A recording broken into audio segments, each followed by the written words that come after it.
An Elephant in the Garden. Chapter 1. To tell the truth, I don't think Lizzie would ever have told us her elephant story at all if Carl had not been Carl.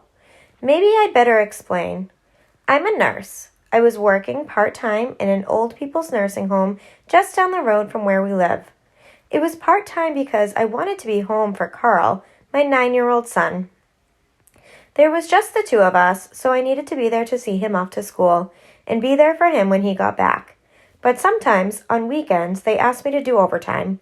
I couldn't always say no. We had to take our turn to do weekend duties. And if I'm honest, the money helped. So on weekends, if Carl hadn't got anywhere else to go or anyone else to look after him, they let me bring him into work with me. I was a bit worried about it at first, whether anyone would mind, how he'd get on with all the old folks, but he loved it. And as it turned out, so did they. For a start, he had the whole park to play around in. Sometimes he'd bring a few friends. They could climb the trees, kick a football about, whiz around on their mountain bikes. As for the old folks, the children's visits became quite a feature of their weekends, something for them to look forward to. They would gather around the sitting room windows to watch them, often for hours on end. And when it was raining, Carl and his friends used to come inside and play chess with them, or watch a film on the television. Then, just a couple of weeks ago, on the Friday night, it snowed and it snowed hard. I had to go to work at the nursing home the next day. I was on morning shifts that weekend, and so Carl had to come too. But he didn't mind, not one bit. He brought half a dozen of his friends along with them. They were going tobogganing in the park, they said. They didn't have a toboggan between them. They simply brought along anything that would slide. Plastic sacks, surfboards, even a rubber ring. As it turned out, bottoms worked just as well as anything else. The nursing home was loud with laughter that morning as the old folks watched them gallivanting out there in the snow. In time, the toboggan degenerated into a snowball fight, which the old folks seemed to be enjoying as much as Carl and his friends were. I was busy most of the morning, but the last time I looked out the window, I saw that, much to everyone's delight, Carl and his friends were busy building a giant snowman right outside the sitting room window. So I was taken completely by surprise when I walked into Lizzie's room a few minutes later and found Carl sitting there at her bedside, in his hat and his coat, the two of them chatting away like old friends. "Ah, so there you are," Lizzie said, beckoning me in. "You did not tell me you had a son, and he is called Carl. I can hardly believe it. And he looks like him, too." The likeness, it is extraordinary, amazing. I have told him also about the elephant in the garden, and he believes me. She waves her finger at me. "You do not believe me. I know this. No one in this place believes me, but Carl does." I hustled Carl out of the room and away down the corridor, chewing him out soundly for wandering into Lizzie's room like that, uninvited. Thinking back, I suppose I shouldn't have been surprised. Carl was always wandering off. What did surprise me, though, was how furious he was with me. "She was just going to tell me about her elephant," he protested loudly, tugging at my hand, trying to break away from me. "There isn't any elephant, Carl," I told him. "She imagines things. Old people often do that. They get a bit mixed up in the head sometimes, that's all. Now, come along, for goodness sake." It wasn't until we were back home that afternoon that I had a chance to sit Carl down and explain all about Lizzie and her elephant story. I told him I knew from her records that Lizzie was 82 years old. She had been in the nursing home for nearly a month, so we had gotten to know one another's little ways quite well already. She could be a little prickly and even cantankerous with the other nurses sometimes. But with me, I said, she was considerate and polite and quite cooperative. Well, mostly. Even with me, though, she could become rather obstinate from time to time, especially when it came to eating the food that I put in front of her. She wouldn't drink enough either, no matter how much I tried to encourage her. Carl kept asking me more and more questions about her. How long has she been in the nursing home? What's the matter with her? Why is she in a bed in her room and not with others? He wanted to know everything, so I told him everything. How she and I had taken a particular shine to one another, how she was very direct to the point of bluntness sometimes, and how I liked that. She told me once on the very first day she came into the nursing home, "I might as well be honest with you. I do not like being in here, not one bit. But since I am, and since we shall be seeing each other rather a lot of one another, then you may call me Lizzie. So that's what I did.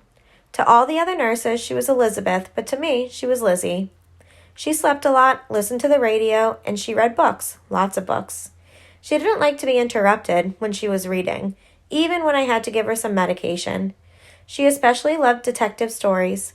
She told me once, rather proudly, that she had read every book that Agatha Christie had ever written. The doctor, I told Carl, thought she couldn't have eaten properly for weeks, maybe months before she came in. And that's certainly what she looked like when I first saw her. So shriveled and weak and vulnerable, her skin pale and paper thin over her cheekbones, her hair creamy white against the pillow. Yet even then I could see there was something very unusual, very spirited about her. The steely look in her eye, the sudden smile that lit up her whole face. I knew nothing of her life. No relatives came to see her. She seemed to be entirely alone in the world. She's a bit like Gran, I told Carl, trying to explain her state of mind to him as best as I could. You know, like a lot of old people, a bit muddled and forgetful, like when she starts up about her elephant. She goes on about it all the time, not just to me, to everyone. There was an elephant in the garden, you know, she says. It's all nonsense, Carl, I promise you.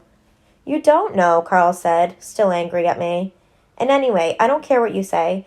I think it's true what she told me about the elephant. She's not fibbing. She's not making it up. I know she isn't. I can tell. How can you tell? I asked him. Because I tell fibs sometimes, so I can always tell when someone else is, and she's not.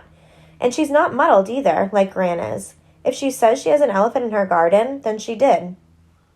I didn't want to argue, didn't want to make him any more cross with me than he already was, so I said nothing. But I lay awake that night wondering if Carl could possibly be right. The more I thought about it, the more I began to think that maybe there was a ring of truth about Lizzie's elephant.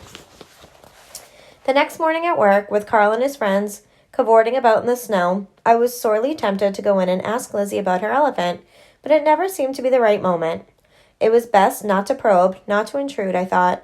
She always seemed to me a very private person, happy enough in her own silence. We had gotten used to one another, and I think both of us felt comfortable together. I didn't want to spoil that. As I went into her room, I decided that if she brought up the elephant again, then I would ask her. But she never did. She asked about Carl, though. She wanted to know all about him. She particularly wanted to know when he would be coming in again to see her. She said she had something very unusual, very special to show him. She seemed very excited about it, but told me not to tell him. She wanted it to be a surprise, she said. I noticed then she hadn't drunk anything from her glass of water and scolded her gently, which she was quite used to by now. I walked past the end of the bed to close her window, tutting at her reproachfully. Lizzie, you are so naughty about your water, I told her, but I could tell she wasn't listening to me at all. Do you mind leaving the window open, dear? She said. I like the cold. I like to feel the fresh air on my face. It cools me. This place is rather overheated. I think it is a dreadful waste of money. I did as she asked, and she thanked me. Her manners were always meticulous. She was gazing out of the window now at the children. Your little Carl, he loves the snow, I think. I look at him out there, and I see my brother. It was snowing that day, too. She paused, then went on. On the radio this morning, dear, I thought I heard them say that it is February the 13th today. Did I hear right? I checked my mobile phone to confirm it. Will your little Carl come in to see me today, do you think? She asked again. She seemed to be quite anxious about it. I do hope so. I should like to show him. I think he would be interested. I'm sure he will, I told her, but I wasn't sure at all. I knew full well Carl wanted to find out more about her elephant story, but it looked to me as if he was having far too much fun in the snow outside. Lizzie said nothing more about it as I washed her, and then arranged her pillows and made her comfortable again. She loved me to take time brushing her hair. It was while I was doing this that there was a knock on the door. To my great relief and to her obvious delight, it was Carl. He came in breathless and sat down at once beside her, his face glowing, snow all over his coat, still in his hair. She reached out, brushing it away, then touching his cheek with the tips of her fingers. Cold, she said. It was cold on February the 13th. February the 13th. Her mind seemed to be wandering. Your elephant, the elephant in the garden. You were going to tell me about your elephant. Remember, Carl said. That was when I noticed that Lizzie was becoming quite tearful and upset. I thought perhaps Carl should go. He can come back later, another time, I told her. No. She was very insistent that we stayed, that she wanted us to stay, that she had something that she needed to tell us. So I pulled up another chair and sat down beside them. What is it, Lizzie? Is there something about February the 13th that's especially important to you? I asked her. She turned her head away from me, unable to control or disguise the tremor in her voice. It was this day that changed my life forever, she said. I reached out and took her hand in mine. Her grip was weak, but it was enough to let me know that she really did want us to stay. She was looking out of the window and pointing now. Look, do you see? Do you hear? The wind is blowing through the trees. The branches, they are shaking. Are they frightened of the wind, do you think? Little Carly said it that way, that the trees were frightened of the wind, that they wanted to run away, but that they couldn't. We could, he said, but they couldn't. He was very sad about it. She smiled at Carl. Carly was my little brother, and you remind me so much of him. And this makes me so happy that you are here. And on this day too, so that I can tell you about my story, our story, Carly's story and mine. But it makes me sad also. On February the 13th, I am always sad. The wind in the trees, it makes me remember. I had noticed before that she spoke English in a strange way, pronouncing her words carefully, too correctly and in proper sentences. Her name might have been English, but I always thought maybe she was Dutch, or Scandinavian, or German perhaps. It was a hot wind, a scalding wind, she went on. I do not believe in hell, nor heaven, come to that. But if you can imagine it, it was like a wind from the fires of hell. I thought we would burn alive, all of us. But you said it was February, Carl interrupted. I frowned at him, but Lizzie didn't seem to mind at all. That's in winter time, isn't it? Carl went on. Where you were living? Africa or somewhere? No, it wasn't Africa. Didn't I tell you this before? I think I did. She was suddenly looking a little unsure of herself. There was an elephant in the garden, you see. No, honestly, there was. And she liked potatoes, lots of potatoes. I think my wary smile must have betrayed me. You still do not believe me, do you? Well, I cannot say that I blame you. I expect you and all the other nurses to think I am just a dotty old bat, a bit loopy, off my rocker, as you say. It is quite true that my bits and pieces do not work so well any more, which I suppose is why I'm here, isn't it? My legs will not do what I tell them sometimes, and even my heart does not beat like it should. It skips and flutters. It makes up its own rhythm as it goes along, which makes me feel dizzy, and this is not at all convenient for me. But I can tell you for certain and for sure that my mind is as sound as a bell, sharp as a razor. So when I say there was an elephant in the garden, there really was. There is nothing wrong with my memory, nothing at all. I don't think you're batty at all, said Carl, or loopy. That is very kind of you to say, Carl.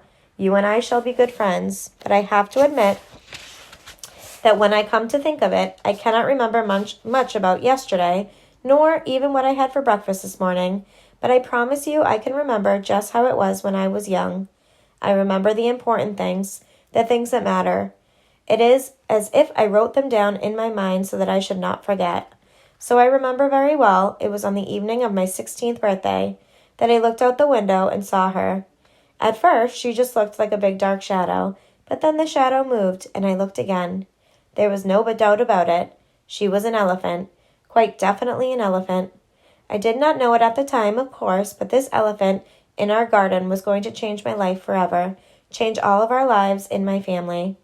And you might say she was going to save all of our lives also.